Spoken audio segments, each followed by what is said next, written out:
parang yung pagpapatupad ngayon ng legislative contempt sa Pilipinas nagpapakita na yung ating mga mambabatas hindi naintindihan kung anong ibig sabihin ng separation of powers. Kaya nga, pati sa kanilang investigasyon, nalilito sila. Abay, yung isang kongresista, matapos ipagyabang yung kanilang paghahain na ang extrajudicial killings daw ay heinous crime at yung batas na completely banning pogos ay nagsabi, we are also in aid of prosecution. Mali. Yan nga po yung sinabi na ng hukuman doon sa kaso pa ng Bengzon, hindi po ang prosecution, trabaho yan ng ehekutibo. So kapag sinasabi mong in aid of prosecution, umaamin ka na ikaw ay walang jurisdiction sa iyong ginagawa.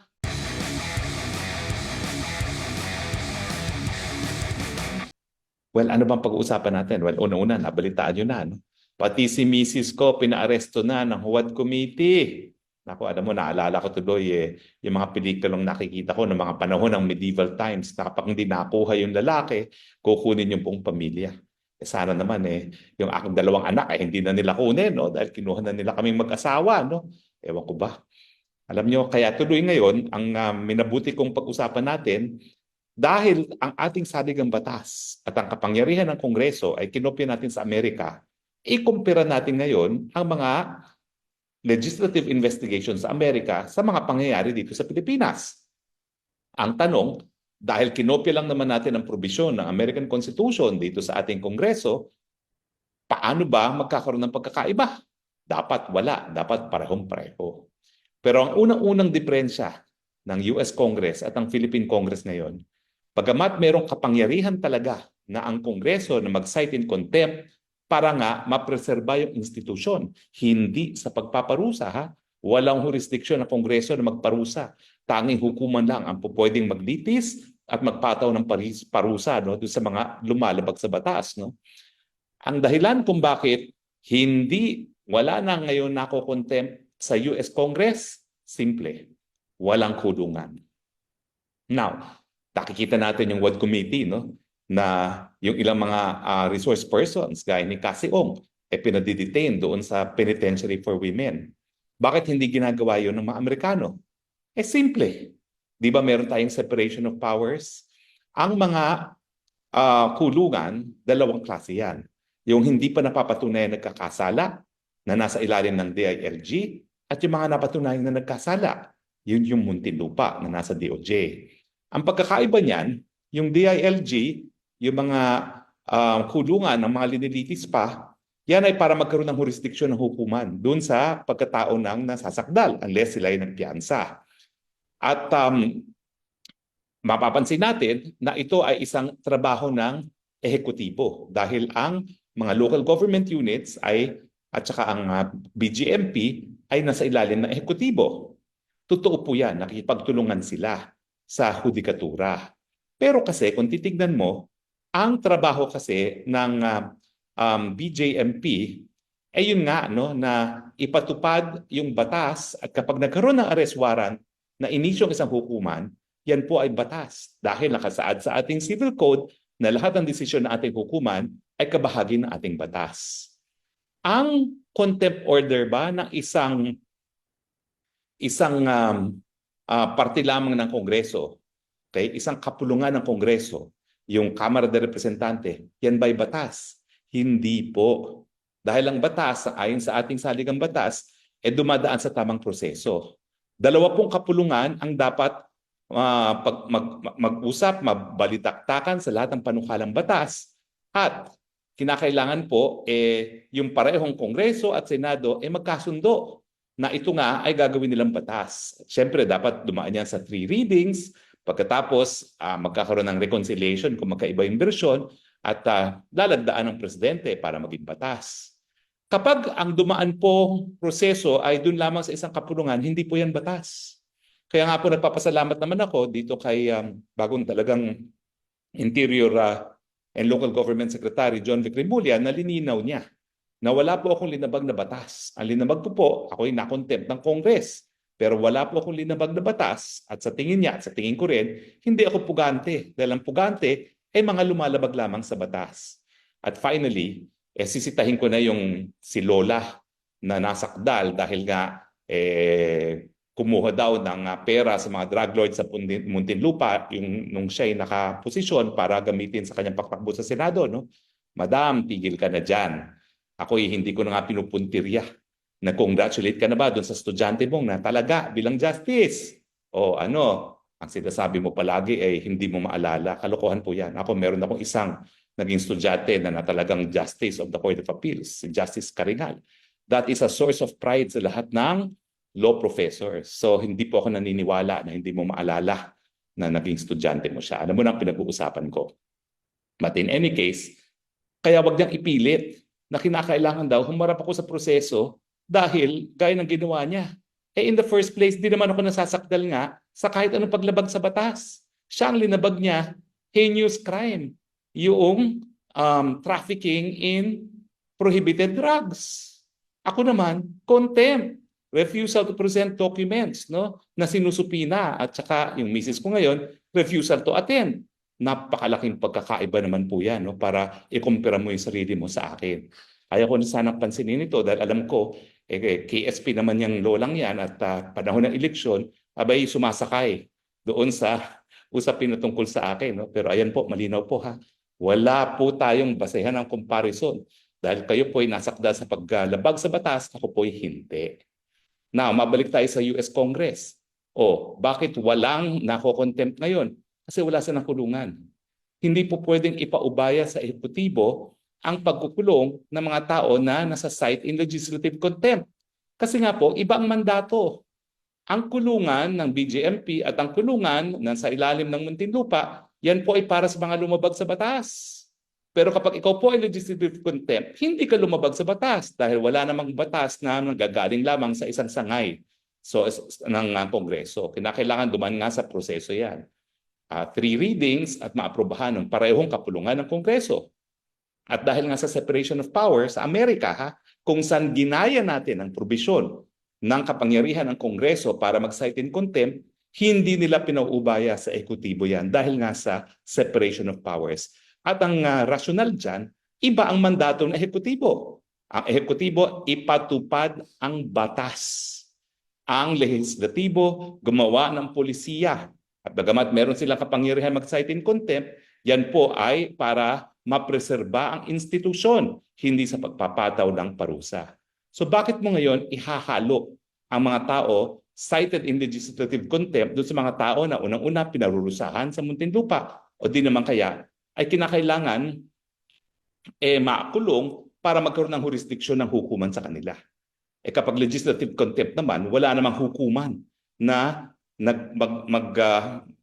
mag-review ng ebidensya para malaman nga kung yung tao na cited in legislative contempt ay merong linabag na batas.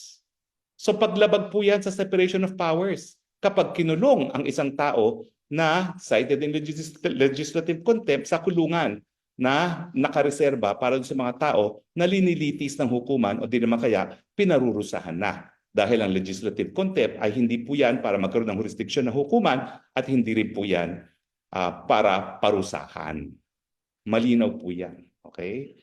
At ang masasabi ko lang, yung mga walang issue na maipresenta sa mga kababayan natin sa eleksyon nito, wag niyo po akong gawing issue.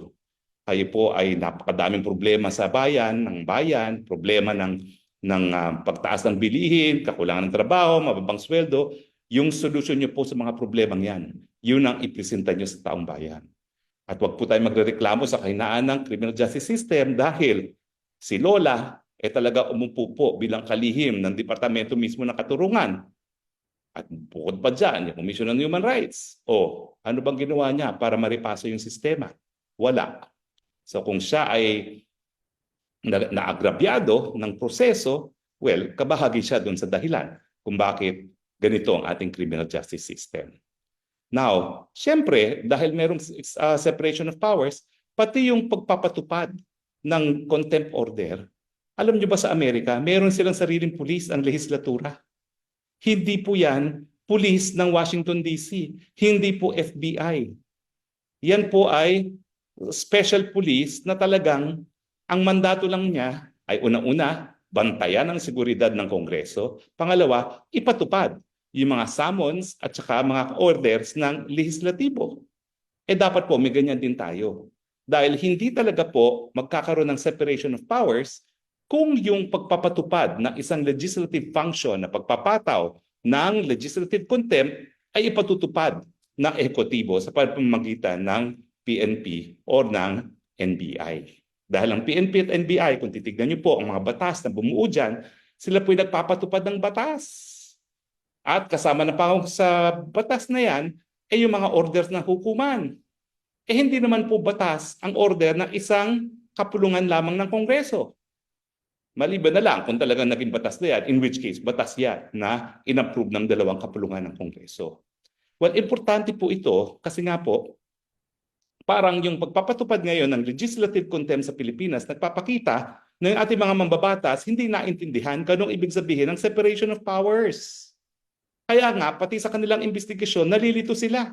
Abay, yung isang kongresista, matapos ipagyabang yung kanilang paghahain na ang extrajudicial killings daw ay heinous crime at yung batas na completely banning pogos ay nagsabi, we are also in aid of prosecution. Mali. Yan nga po yung sinabi na ng hukuman doon sa kaso pa ng Bengzon, hindi po ang prosecution, trabaho yan ng ehekutibo. So kapag sinasabi mong in aid of prosecution, umaamin ka na ikaw ay walang jurisdiction sa iyong ginagawa. Kaya nga po pag nakikita nyo yung hearing sa extralegal killings, sa akin dapat yan ay mga ebidensya na dapat kinakalap, dinodocument at hinahain sa piskalya. Dahil ang piskalya naman ang may kapangyarihan na mag-determine kung merong probable cause o yung bagong standard ngayon, yung likelihood for a successful prosecution para maisampa ang kaso sa hukuman. At sabi ng Korte Suprema, no, paulit-ulit na po yan kasi hindi lang po yung Bengzon. Nandyan din po yung Neri, nandyan din po yung Lincoln Ong, no, na nagsasabi na kapag ikaw ay nagkaroon ng in aid of prosecution, pasensya na kayo, naputol Pero yun nga po, sabi ng kaso ng Bengzon, ng Neri at ng Lincoln On, na kapag ikaw ay in aid of prosecution, naghihimasok ko na sa trabaho ng ehekutibo ng National Prosecution Service dahil sila naman po talaga ang may kapangyarihan na gawa niyan. At kaya naman binigyan sila ng kapangyarihan na ganyan, kasi nga meron silang kakayahan. Mga abogado, mga piskal. Kinakailangan bihasa pang mga abogado sa criminal law, no? At alam na alam nila yung batas ng evidence. Ako nga po nagtataka nadidismaya. Sabi ng isang kongresista, ay, lumaki ang asset ni Harry Roque. Kapag di niya na-explain kung bakit lumaki ang asset ni Harry Roque, galing yan sa Pogo. Saan ka nakakita? Walang ebidensya na galing yan sa Pogo. Galing daw sa Pogo. Meron ba yun? Presumption na kapag lumaki yung assets, galing na yan sa Pogo? Ay, nako. Ewan ko ba ko? Yan po ang dahilan kaya kinakailangan limitahan ng Kongreso ang kanilang investigasyon dun sa in aid of legislation. Dahil hindi po requirement na maging abogado ang mga mambabatas. O dahil nga po, ang Pilipino naman kasi boto ng mambabatas, gagawa ng batas doon sa mga tao na walang kaalam-alam kung paano nagiging batas ang isang batas. Pasensya na po kayo, masakit pakinggan pero totoo po yan. Kinakailangan talaga maging bihasa kayo sa evidence para kayo po ay magkaroon ng tamang appreciation doon sa mga conclusion nyo. Pero yung conclusion po ng congressman, ang paglaki daw ng asset ko, pruweba na galingan sa Pogo, wala pong kapasibasehan yan. Yan po ay nagpapatunay na wala pong alam ang ating mga mambabatas tungkol sa laws on evidence. Well, anyway, hindi na po ako magtatagal, no? Dahil I think na napakita ko na po na ang pagkakaiba ng American Congress at Philippine Congress, and maski ito po ay ginaya lang natin sa Amerikano, ay pinatutupad ng mga Amerikano ang complete separation of powers pati doon sa pag-iimbestiga ng Senado at ng Kongreso. Sana nga po, no, ang unang-unang gawin ng ating mga mababatas, sundan din yung nangyayari sa Amerika. Dahil after all, ginaya naman natin sa ating saligang batas at meron pong dahilan yan. Ang dahilan nga po niyan, kung walang kakayahan ang Kongreso na magkaroon ng sariling kulungan at mga magpapatupad ng kanilang mga contempt, wag po nilang gawin yun. Dahil ang mangyayari naman po dyan ay sila mismo ang dahilan para malabag yung separation of powers na tinatawag sa tatlong sangay na co-equal branches of government.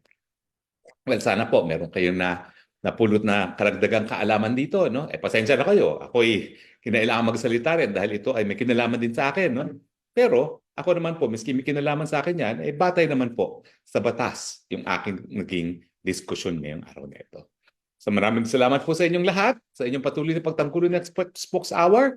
Sa muli nating pagkikita, ito po inyong Spokes ng Bayan, Harry Roque, nagsasabi, I love you, Philippines. You're the only country that I have. You're the only country that I will love.